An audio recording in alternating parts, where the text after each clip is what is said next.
Okay, today we're going to start with it's on Daled Amud Aleph. We're up to Elaki Itmar V'Tanatuna Eidach Terabchia Itmar. Let me see. 5, 10, 15. It's about 17, 18 lines from the bottom. We thank Hashem that we're able to learn Torah every day. It's of our learning. To have the Beis Hamikdash immediately. We're learning in this of Zahava Golda, Basbar Binyamin, and for anyone that needs Refuah Shlema, the Shef Refuah Shlema. Now, is this considered a new Gemara in the Quran? Do they have like that squiggly thing on it? It says it's a new piece. Say again where. Elaki Itmar V'Tanatuna. It's on 4A towards the bottom.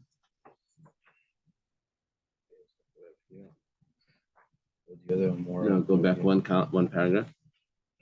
They don't have any. They don't have it. So, Elaki Itmar. Yeah, there's no. It's on what page is that? Page 16. Page 16. You see? Where they have the spot. Okay, so it goes like this. We ended off yesterday with a slight difficulty with the statement of Reb Chia. Reb Chia introduced us that if there's someone denies a claim, let's say the claim was $100, he owed me $100, the other person denies it, but witnesses say that he owes it, so then we were going to consider those witnesses as if it's a Ma'id B'Miktas, because if he would admit to 50, witnesses say he owes 50. If he would admit to 50, so he would have to make an oath. So for sure, if he would, if witnesses tell us that he owes 50, he would have to take an oath on the rest. Now we had some difficulties with exactly how that Kal V'Chomer worked. But then we said B'Tanatuna that the Mishnah supports this, and the Mishnah supported this by saying that when I have two people holding on to a talis, and I have, as if there's witnesses, which the Gemara calls Anan Sadi, we are witnesses, that whatever he's holding is his, which means that basically that I have witnesses that say that 50% is his, and I have to swear at the rest. So I have to swear on the rest, so that I have to, you see how we fixed it? That was my idea, but then wait till you hear from Dr. Stein about this. So you have to swear on the rest. So that would be like a Ma'id B'Miktas, because the witnesses testified to the part that he's holding. We're talking Reuven and Shimon here. Shimon is the one that's denying it. Let's look at Shimon. Say what was both denying it. The Eidim or the individual self. Yeah, so in the end, well, we're saying the Eidim, it seems like they're stronger. But anyway, whatever the case is, we concluded yesterday with the problem that over there in the Mishnah, I have witnesses for the Reuven and I have witnesses for Shimon. But in a regular case of Ma'id B'Miktas, there's only witnesses for Shimon, that Shimon owes the money, that witnesses that Shimon owes, right? Not that Shimon has. Okay, so we said, therefore, the Mishnah can't be a support for Reb Chia. So now the Gemara says, Elaki Itmar V'Tanatuna. When did we say the Mishnah is a support? Eidach to Reb Chia, on another statement of Reb Chia. Now Reb Chia is the author of the Brises. He's the editor of the Brises. So he's going to have statements as an editor of the Brises. He's going to be informing us different halachas. So what is this other halacha that the B'Tanatuna is referring to, that the Mishnah is a support for? Reb Chia taught, Reb Chia said, Manali biyadcha. Someone says, you owe me $100, right? Reuven tells Shimon, you owe me $100. V'Allah Imer, Shimon responds, Ein lecha biyadi ela nun zuz. I actually only owe you 50 coins, not 100. V'heilach, and here it is. I have it right here. Here, take it. Okay, so now this is a very interesting discussion, because he's denying 50, but because he returned 50 immediately, do we say that he's a Ma'id B'Miktas? He is partially admitting, partially denying, or do we say that he's just 100% denying of the 50 because the whole first 50 is not even part of the equation, because he handed it to him on the spot? If he says, I owe you 50 and 50 I don't owe you, then he's a regular Ma'id B'Miktas. Elach means here it is. You already have. Hey, lach, this is to you, right? Here it is. He hands it to him. So the Reb Chia holds chayev. Reb Chia holds that this is considered by the b'miktas, even though he's handing it to him. It's chayev. My timer. What's the reason? Heilach nami k'mayde b'miktas taina dami. Heilach, when he says heilach, here it is for you. You see, you get the difference over here between a regular mayde b'miktas. Mayde b'miktas is when. Partial claim. He makes a comment. Yeah, tell me. What does he say? I didn't look at any of the commentary.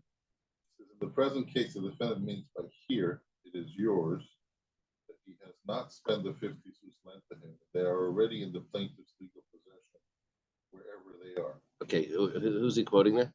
He quotes Rashi as explained by Ritva. Oh, okay, so the note that Chaim is telling us. It's going to play out later on in a different. There's a note that Chaim's telling us is that when he says Heilach, that means that the original loan, the original coins that weren't that were lent to him were never spent. Yeah.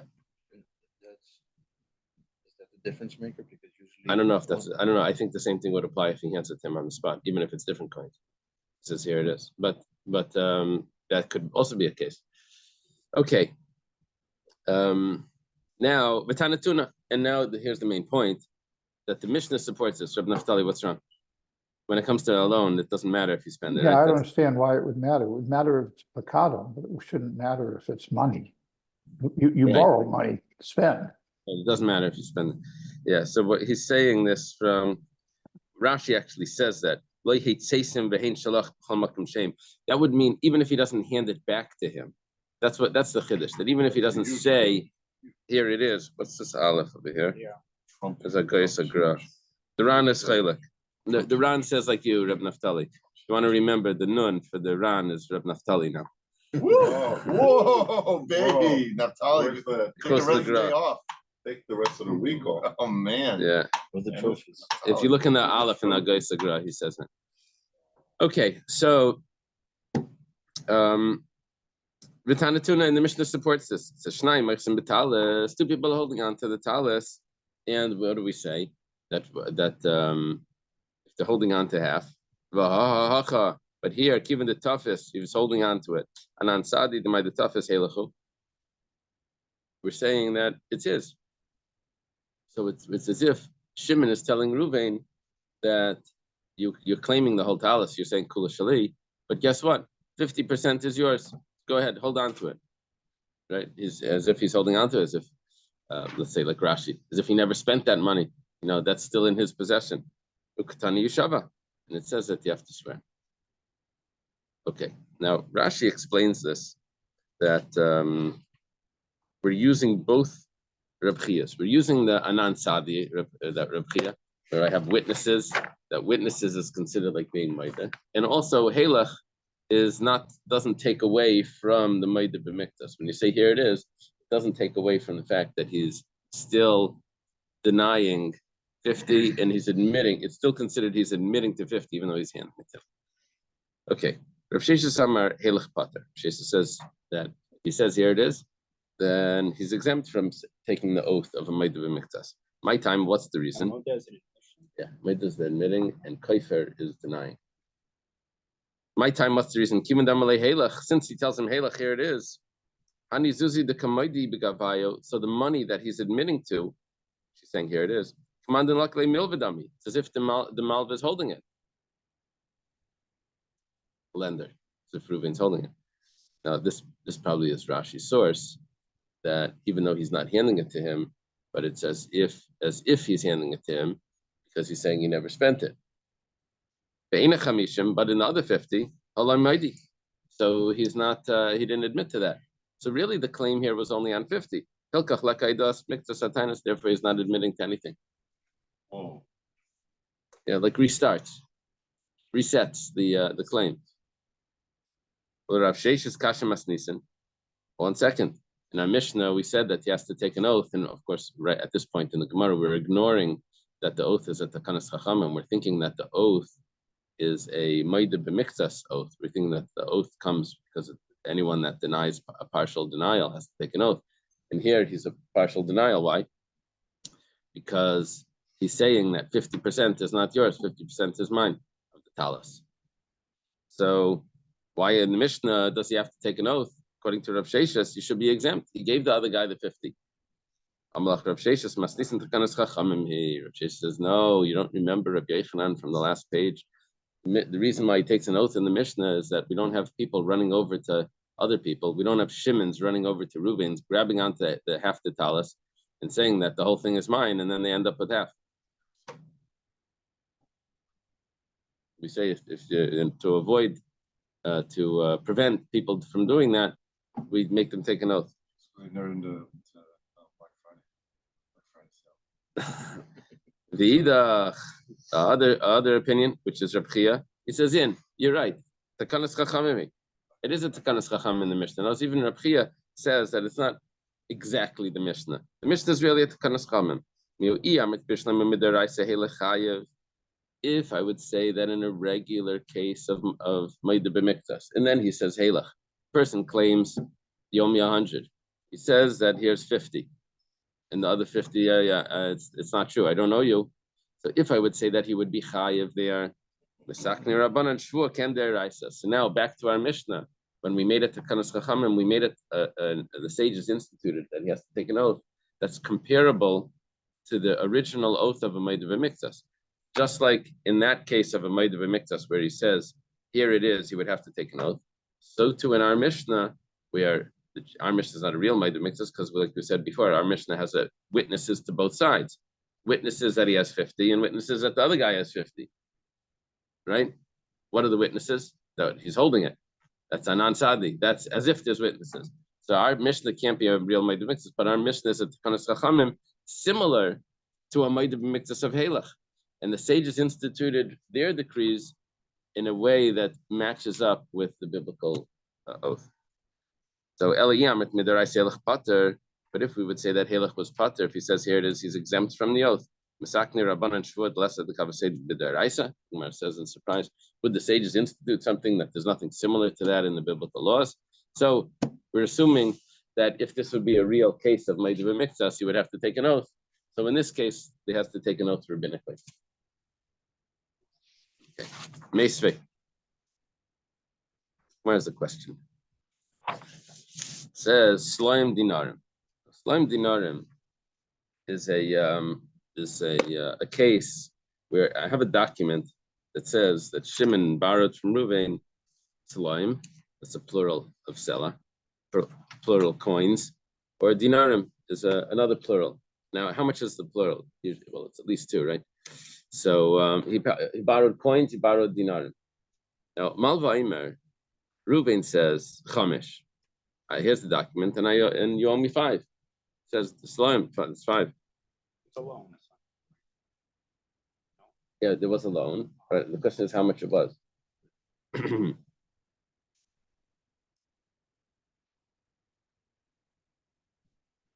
When I was a kid, my mother let me take a tape to school. But she said, be careful. I don't know if she's on. She said, be careful because it's expensive. I came to school and the Mora wanted to take it. He says, no, I have to put it in the tape recorder. My mother said it's $100. So it's not $100. I said, yeah, she said it's $100. Sure. Anyway, I came home. I said, the Mora said it's not $100. I said, it's not $100. She said, it's $6. But you said it's expensive. It's it has to be expensive. That's for a kid's mind. Anyway. Here he said just coins. He said the Malva says, okay, that's 5 coins. The Leva says it wasn't 5 coins, it was 3 coins. Okay, so this was very vague. They didn't write a specific amount. So is he a Maida B'Miktas? Malva says 5, he says 3.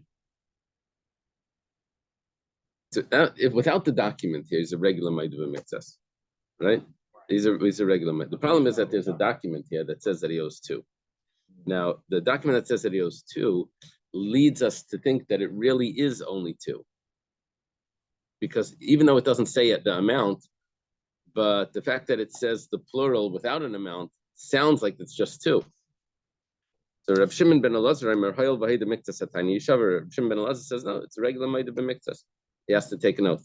Rabbi Kiva says, okay, there's an interesting institution of the sages that if someone is a good Samaritan, he's returning a lost item, and the person says, 1 second, there was more money in this wallet. We don't make him take an oath. The fact that he's returning it, we want to protect him. He's doing a good thing. We need to protect him. We shouldn't impose on him extra rules, or else it's going to stop him from people from returning things. He's going to have to take oaths in this. So we protect him. So Rabbi Kiva over here is saying that the fact that I have a document that says that he really only owes 2, and he's saying that he owes 3, so he's a Meshav Aveda. He's returning a lost item, and you can't impose an oath on him because the guy's claiming 5. So we should be imposing an oath. But he says no, because the document is makes it look like he really owns 2, and he's adding an extra one. So he owes him 5. Why does the document say 2? Yeah, that's it a question. Owe me the 5. But the document doesn't say 2. The document just says a plural, coins. Oh, Yeah. Who wrote this document? That's a good question. That's my question. No, that was my Who wrote question. this No, document? I asked first. Who has to pay for the document of the loan? The borrower pays for the document. Oh, Yeah. I find it interesting that he says 3, not 2. It would seem easier if the borrower says, "Oh, it was just 2," but here he's saying it was 3. Right. So that shows that the document was incorrect to begin with. Because We're not challenging the document. We're saying that we don't know what the document means, and but it does appear to be only 2. And when he's saying that it's 3, Rabbi Kiva is considering him like a Meshav Aveda, like he's returning a lost object. Yeah. Naftali, wanted to say something? No, it's just a rule of law in halakha that if there's this ambiguity, it's deemed to be the lowest amount that would still keep the contract true. I understand Daniel's question, because generally you say the one who, if there's an ambiguity, it's the fault of the person who drafted the document. But we just have this rule of law.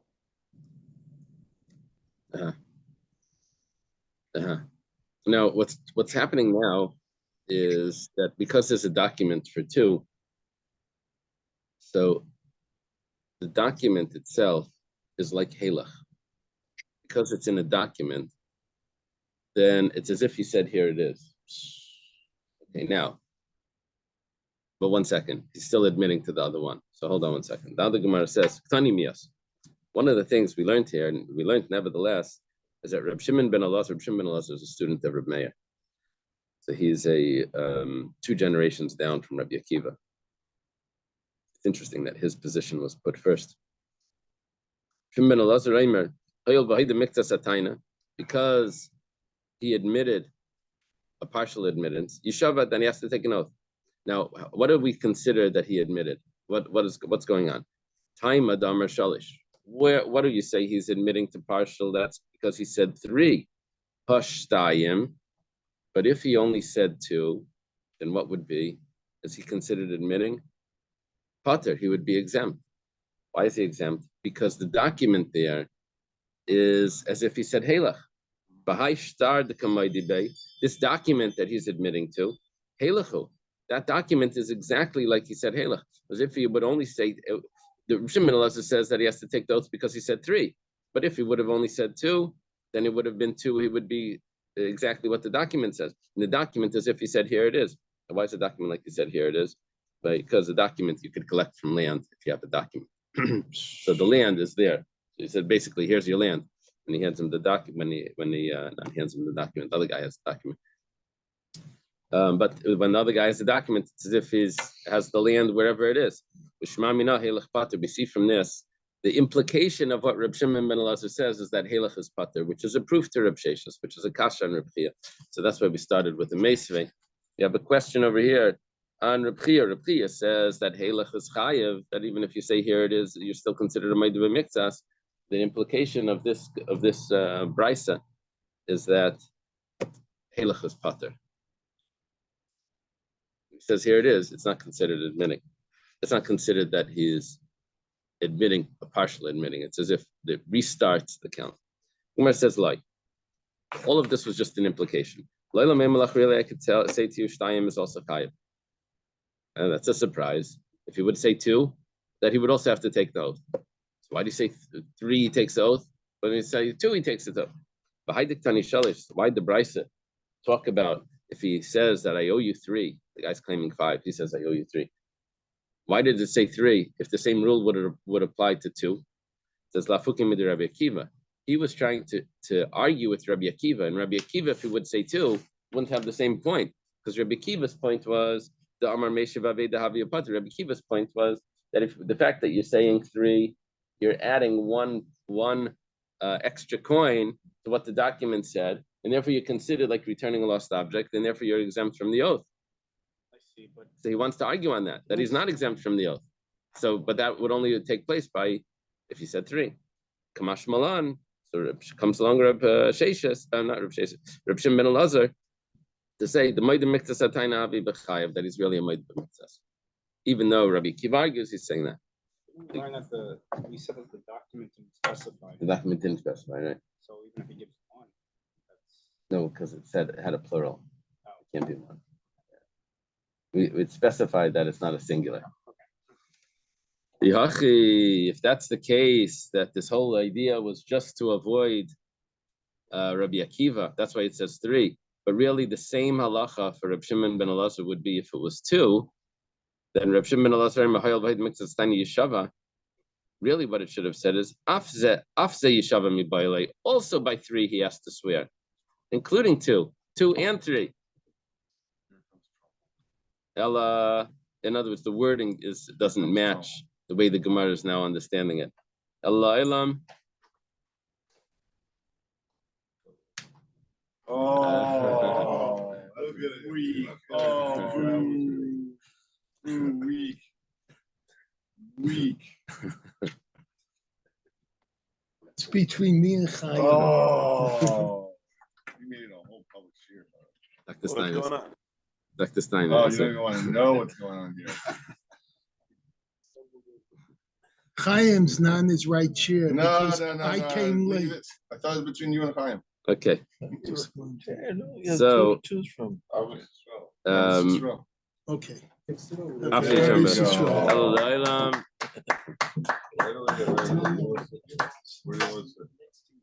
Oh.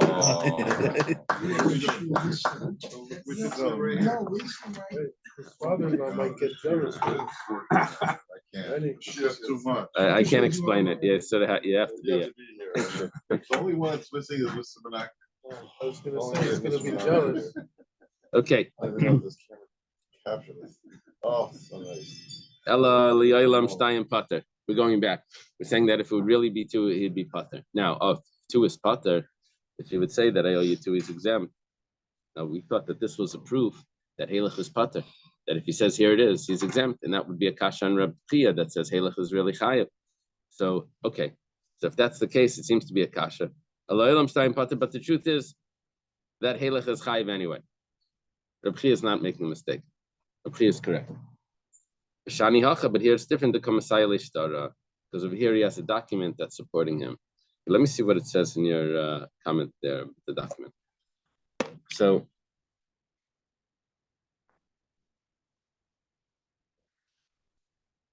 it says, who insists that for the wording of the note supports the borrower who insists that he borrowed only 2 slime. It is for this reason that the borrower who admits only 2 slime would be exempt from swearing, and not because of the situation is halach. Here it is. Oh, what's the explanation for that?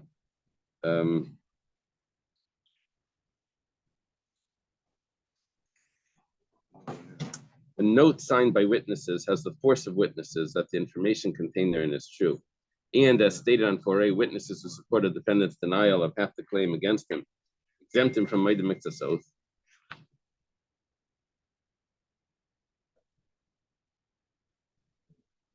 Accordingly, the case of the Brisa, if the borrower admits only 2 slime, the non-specific term slime used in the note, in effect, constitutes testimony supporting his assertion that he borrowed only 2 slime.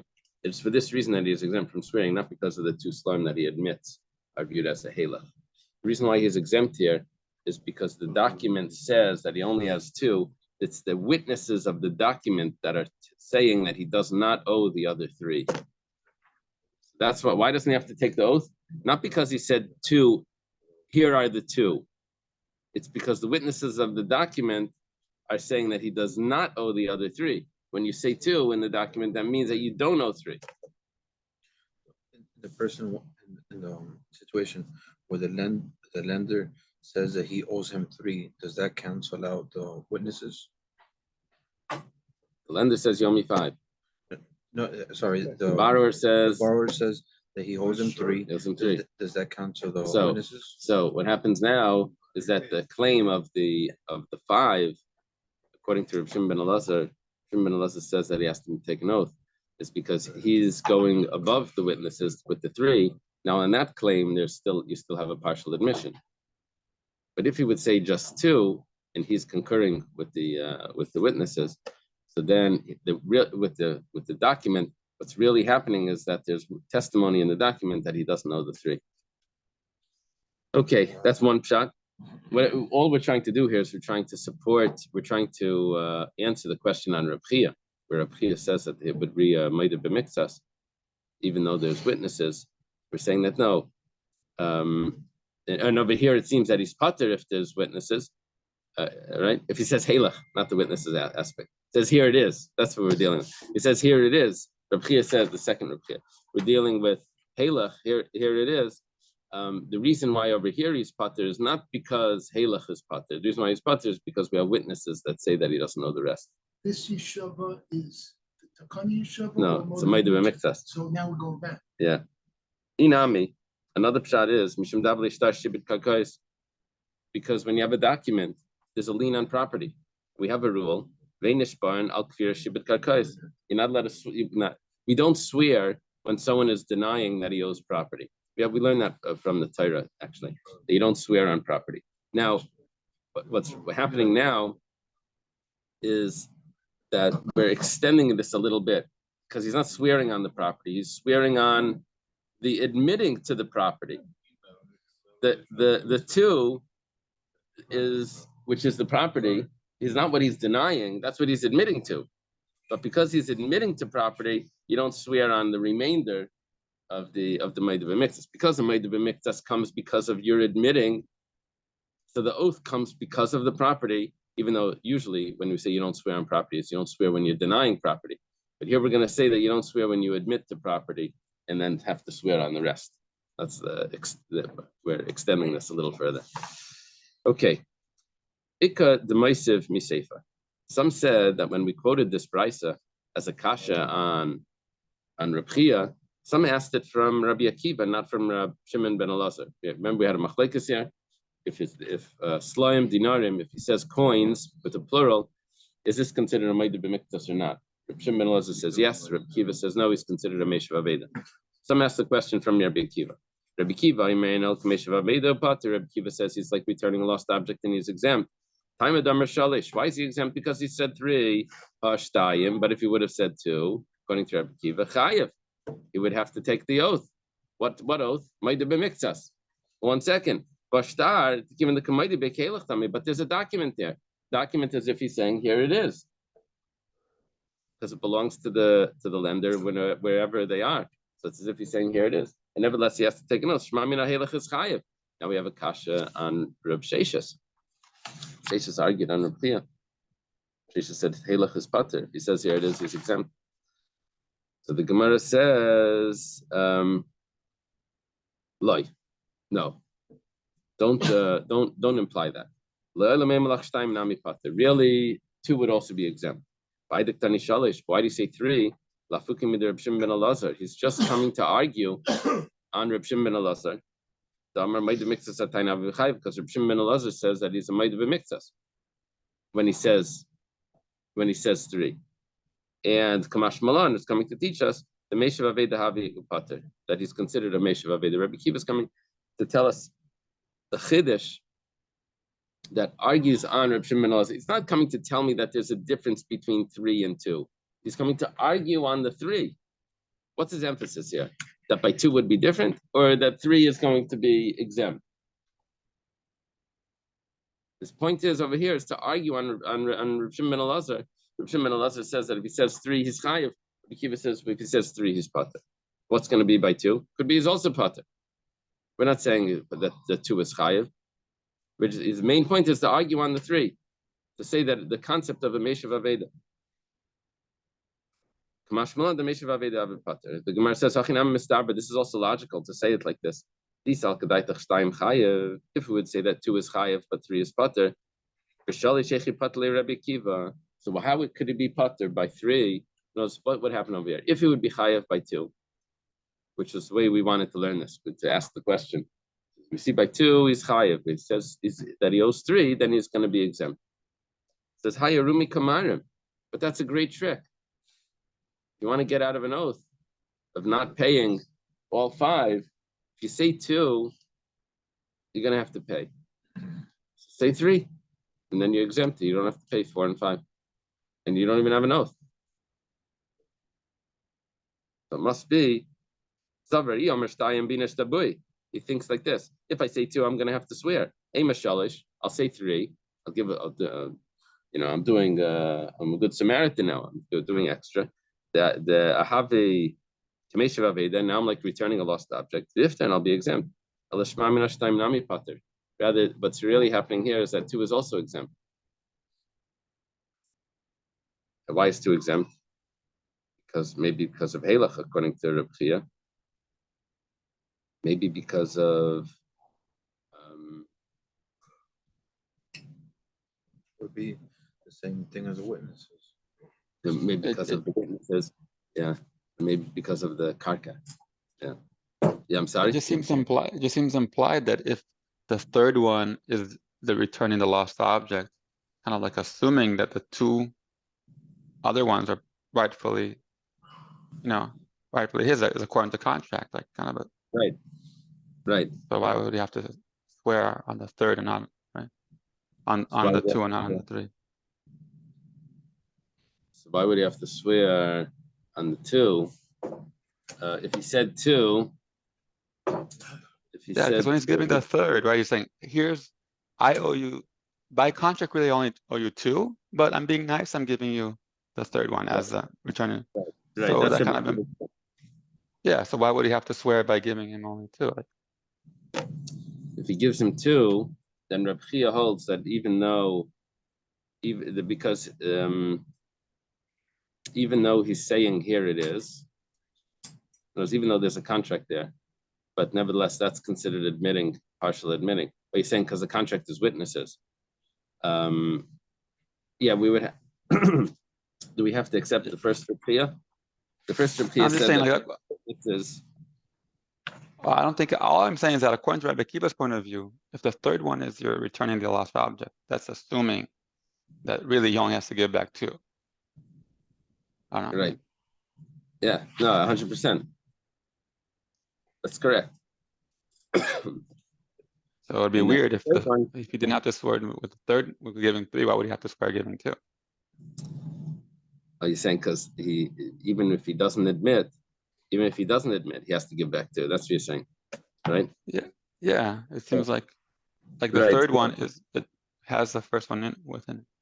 I think you have to accept the first Reb Chia that says that if the Reb Chia that we had yesterday, that if a person denies everything and 2 witnesses say that no, he owes 50%, that's also considered a Meid b'Miktsas. So here, it doesn't matter what he says. The fact that I have 2 witnesses in like the document that's saying that he owes 2 and he's denying the rest, he has to take the oath.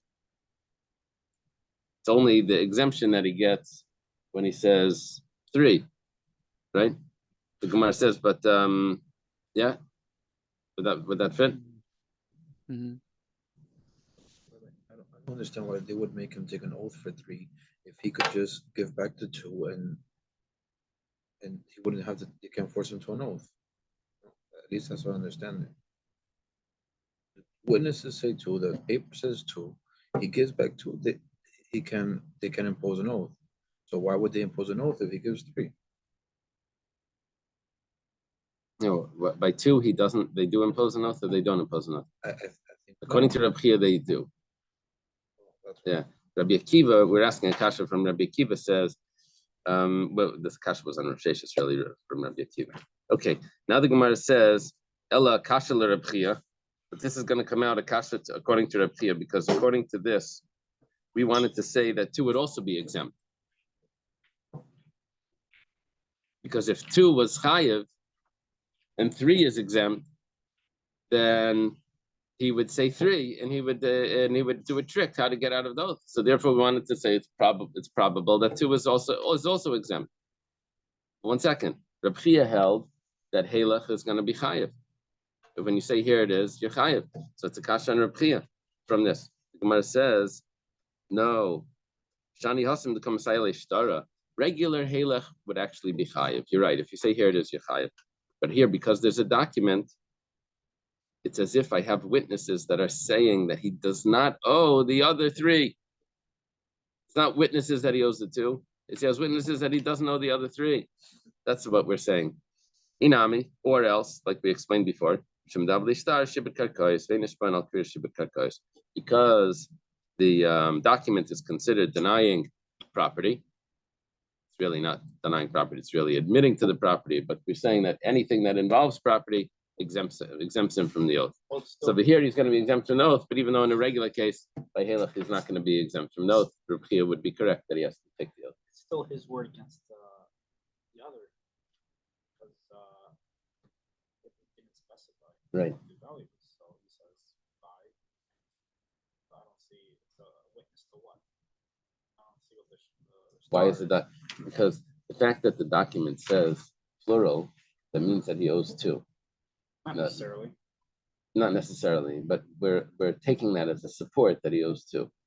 Why? Because or else it would have specified more. Yeah. Right.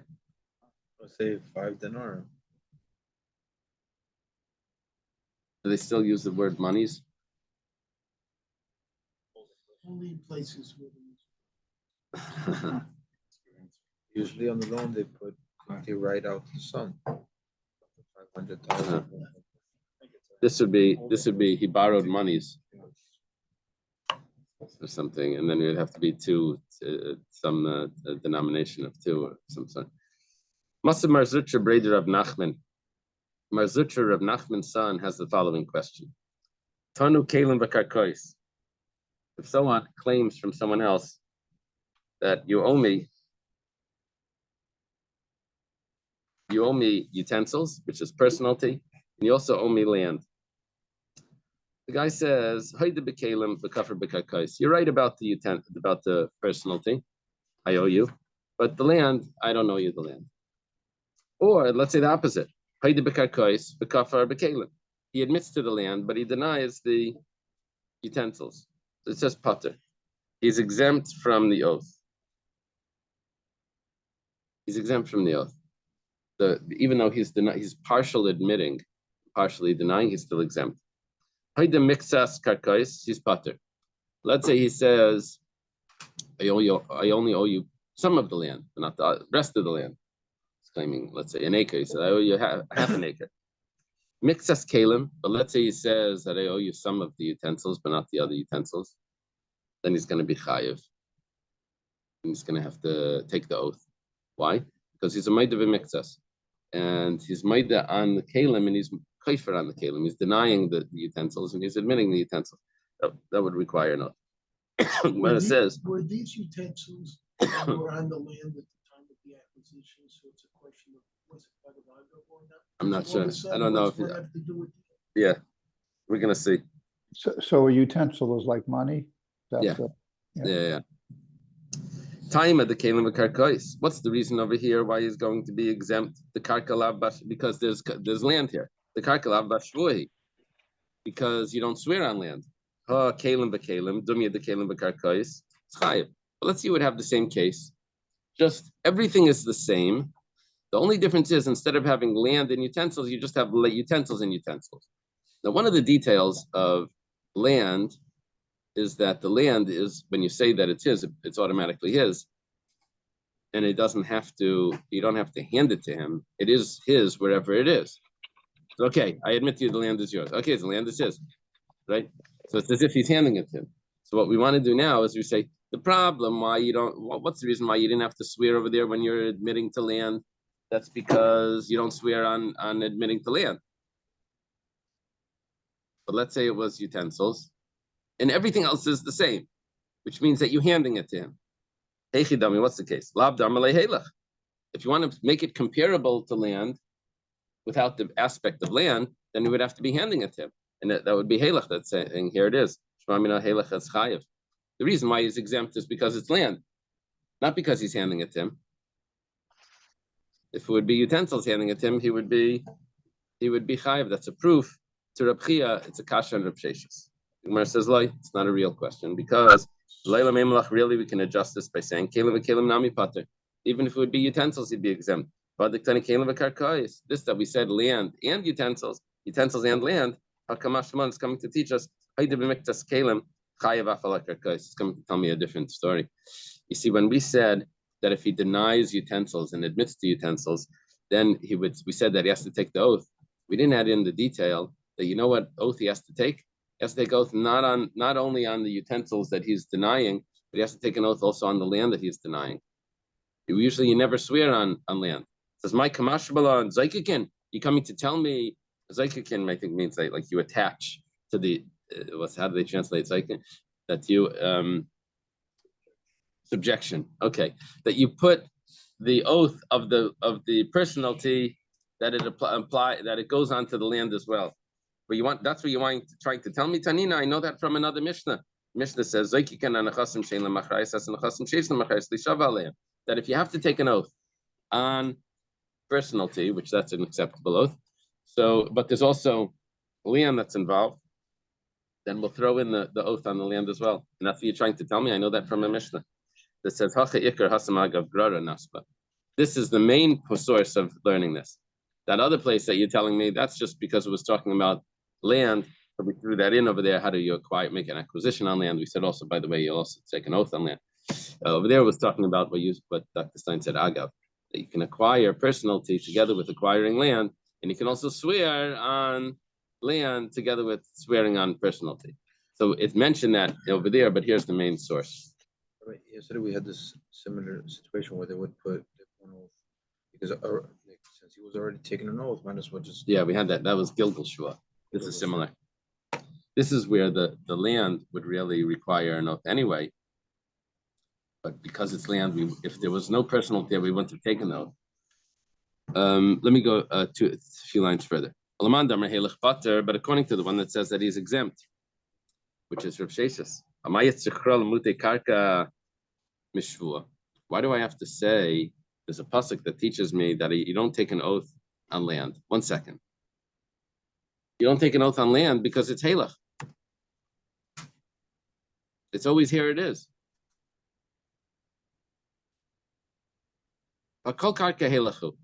Land is always halach. I mean, it's an interesting question because if there was a regular claim, Yomi land, and the guy denies everything. If he denies everything, then there's no oath, right? There's no oath when he denies everything. There's only an oath when he denies. It's partial admittance, partial denial. That's the way to mix us.